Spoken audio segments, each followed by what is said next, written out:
বাংলাদেশের number 1 YouTuber Rakib Hussain, তার সাথে হচ্ছে তার টিমমেটের মারামারি, এবং তিনি কিন্তু তার টিমমেট, একজন মেয়ে টিমমেটকে কিন্তু মেরে আহত করে দিচ্ছেন এবং সাথে সাথে হাসপাতালে নিয়ে গেছে।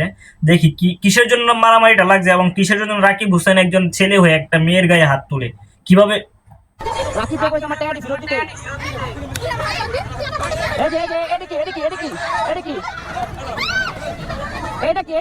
মূলত ঘটনাটা হয়েছে রাকিব হুসেনের কাছে মনে হয় ওই মেয়েটা টাকা পায়, টাকা চাওয়ার জন্য আসছে। রাকিব হোসেন টাকা দিচ্ছে না বা ঘোরাঘুরি করতেছে এরকম ভাবে টাকা নিয়ে। এক বাংলাদেশের নাম্বার 1 ইউটিউবার যদি একটা মেয়ের গায়ে হাত তুলে, আসলে এটার মতো দুঃখজনক বিষয় আর কোনোটা হতে পারে না আমার কাছে মনে হয় আর কি। আপনার কাছে কি মনে হয় জানি না, কিন্তু যারা ভিডিওটা দেখছেন, মানে আমি আবারও একবার দেখেন।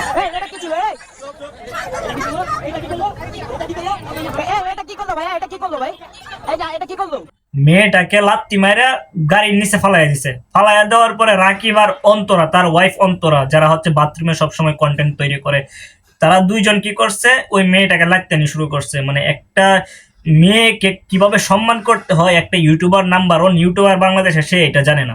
ন্যূনতম কমন সেন্স থাকলে তো একটা মেয়ের গায়ে হাত তোলার আগে 100 বার ভাবা উচিত। আমি এটা মনে করি প্রত্যেকটা মানুষের মেয়েদের গায়ে কেন হাত তুলতে হবে। মেয়েদের গায়ে হাত তুলে কারা জানেন? পুরুষরা।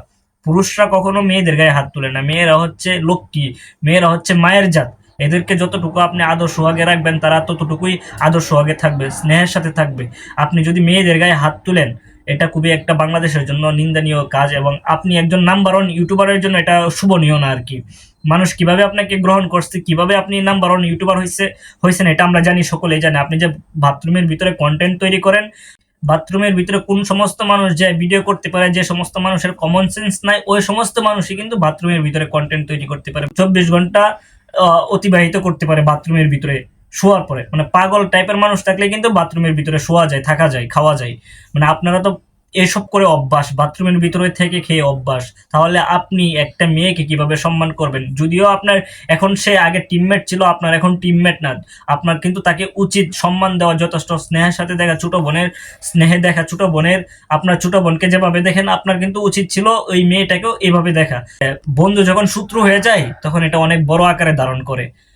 মূলত সমস্যাটা এটাই, বন্ধু যখন শত্রু হয়ে গেছে, তখন কিন্তু একজন আরেকজনকে চিনে না। একজন যদি এই রাস্তাতে যায়, আর একজন এই রাস্তাতে যায়, ওই মানে দুইজনের ডিস্টেন্সটা থাকে হচ্ছে আকাশ পাতাল সমান।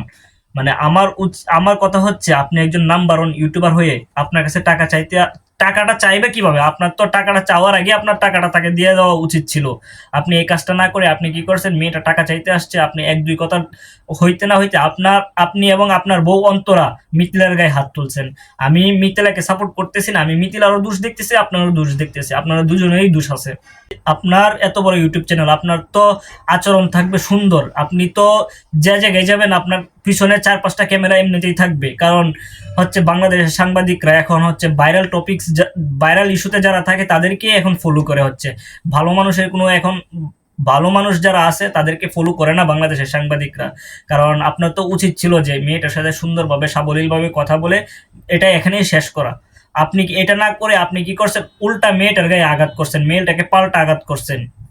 তাতে হলো কি, এই মেয়ে হসপিটালে গেল, আহত হয়েছে। আহত হওয়ার পরে এই মেয়ে আপনার নামে মামলা হয়েছে। এখন এই মামলা এখন মামলা শেষ করতে করতে আরো মনে করেন 1-2 বছর চলে যাবে, কিন্তু আপনি একটা ঝামেলায় জড়াই গেলেন। ঝামেলায় না জড়াইয়া এটা সুন্দরভাবে মীমাংসা করতে পারতেন। আপনি একজন এত বড় ইউটিউবার, আপনি তো ঝামেলায় জড়ানো কোনো উচিত ছিল না, আমি মনে করি আর কি এটা।